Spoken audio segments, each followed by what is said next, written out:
This video is sponsored by Audible. Books! I don't read them, only nerds do. Video games, I play them because I'm cool. Books about video games, now that's a weird combination. Terrible. In 2018, there's a movie that came out based on a book about video games. This movie was Ready Player One, and it was definitely a movie. Let me hit you with a couple references. Spy Kids, El Dorado, Fable, the candy that is nerds. Okay, now imagine me saying those things but in movie form with $150 million for a budget. You guys ever play Skyrim or like watched Parks and Rec? Have you ever watched Parks and Rec? Okay, now give me money, because that's basically what this movie did. There was a movie that did this. You probably forgot its name, and you probably didn't even know it came out. A movie that ripped off Spy Kids 3, of all things. It was directed by Steven Spielberg. He's not really a well-known guy, and he doesn't really make anything special. This was his first directorial debut, and honestly, for a first movie, he did alright. Now, I never really read the book. I never once even looked at its cover. That's how much I avoided it. But from what I heard the book read like a bunch of references. References to everything geeky and nerdy, a loot crate of a book pretty much. Critics pan this, nerds love it, and I'm kind of in between. I'm the middleman, parting the Red Sea of nerds and hate. Without ever stepping foot into the book, I watched this movie in theaters and was heavily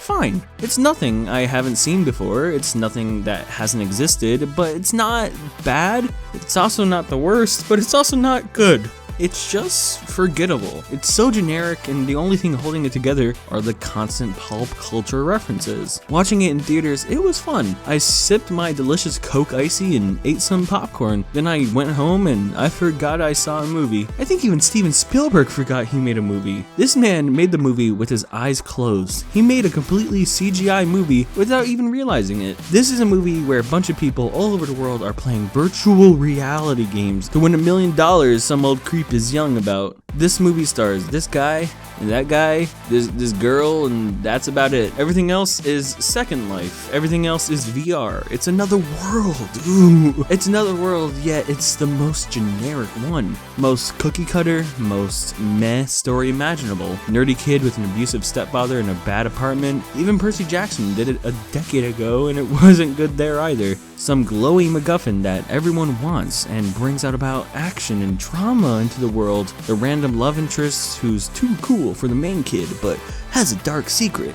Yeah. Basically, the movie is for nerds. Anyone who watches this movie is a nerd. You're all nerds. You're all watching this video right now. You're a nerd too. I'm a nerd. Everyone's a nerd. The movie even begins in a nerdy way with a classic 80s song zooming in on this random dystopia. You got CGI trailers stacked up on top of each other, which is just a massive safety hazard. Oh my god. People live in these things to play their VR systems. VR is the only thing that matters here. It's your bread and butter, your water and food, your bathroom. This movie is all about people hating life and reality, so they all escape it to play video games. It's cool, it's nerdy, goofy stuff. You got goofy technology, it's all goofy. You don't need a destination when you're running on an omnidirectional treadmill with quadraphonic pressure-sensitive underlay.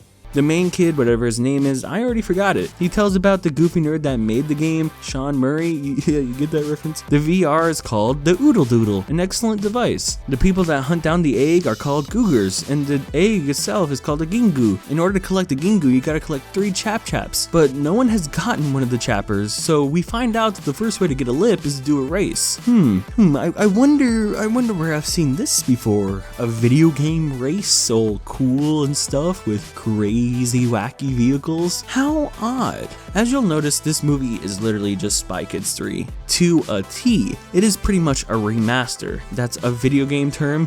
Yeah, remaster is a video game word, guys. Of course, Spy Kids 3 is a much better movie, yet Spy Kids 3 is memorable and charming and honestly a lot more fun. So the main kid, whatever his name is, does the first race to try to get the key. He meets this cool, crazy, mysterious girl that, ruins her bike and stuff, but don't worry, this guy has a cool, smart friend who could fix it. He has an Iron Giant in his garage. You guys remember Iron Giant? I'd say the main kid is like that one kid at school who looks at you right in the eyes and says, I can make really good guitar noises with my mouth, and he just does it before you even say no. Oh, and his favorite food was Hot Pockets. Favorite restaurant was Chuck E. Cheese. Song was Video Killed the Radio Star by the Buggles. Video was Take On Me by a-ha. His favorite quote was from Superman.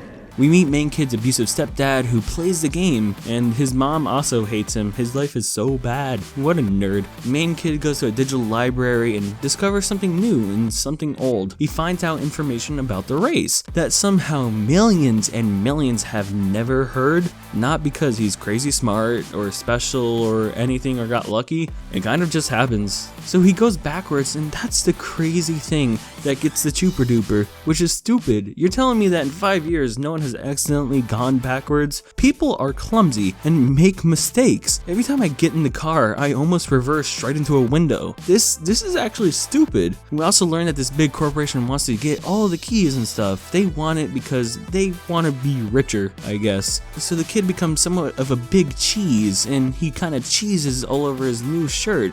Oh, yeah. We also see that the big corporation evil dude has a big corporation avatar. How on the nose? Dummy, you look like Saints Row 4, come on. So this shows some evil stuff happening, oh no. And we also see how everyone starts getting all the champer dampers. They get a riddle and the main kid takes very odd notes. I just want to point that out. What even is this? Reator Leap Not Taken song. Your notes are terrible, dude. So he meets up with Mystery Girl, and she hates him because he's having fun. How dare you enjoy this stuff, you dummy? The bad guy finds out where main kid lives, and boom bam's his bam bam. But then he's kidnapped by a mysterious girl who happens to be a pretty girl, but oh god, oh jeez, oh no, the horror. She has a birthmark.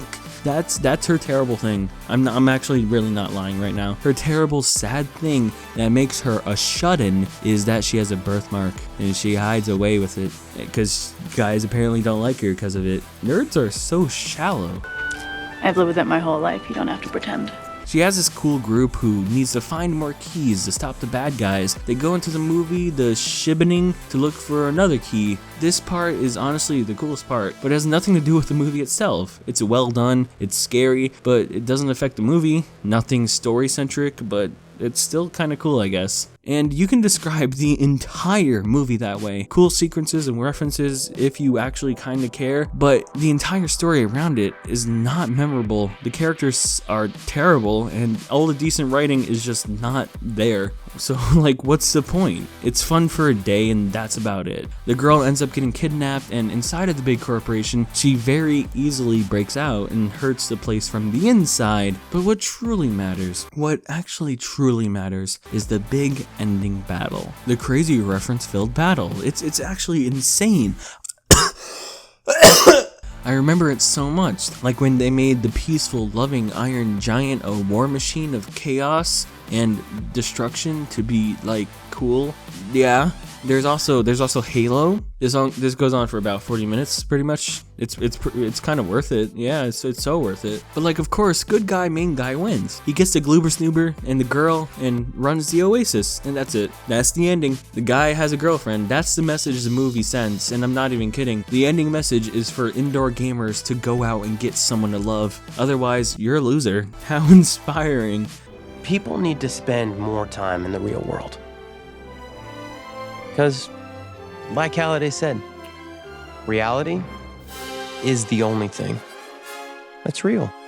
Okay, so what was that movie? I just talked about it for 10 minutes and I forget it. I think there was The Shining and Iron Giant. Oh yeah, and there was People, I think. Jesus Christ, this is the biggest what is this movie ever. This is the biggest, yep, that's a movie. The biggest thing to just exist and only exist and do nothing but exist. It's weird. The book is the same thing. From what I read, it's just a bunch of pop culture references. Nothing but pop culture, pop culture, pop culture. How fun, how inspiring. In the book, it's about glippy glams and goopy goos and gamers getting girlfriends or boyfriends. How original. But you know what is actually a good thing from this movie? The Shining, which you can listen to with an audiobook from Audible. Today's sponsor. If you go to audible.com/24framesnick or text 24framesnick to 500-500, you can get a free audiobook of your choosing, as well as a 30-day free trial. Currently, I'm listening to The Shining, and it's so much better than what Ready Player One had shown. It's fun and insanely interesting.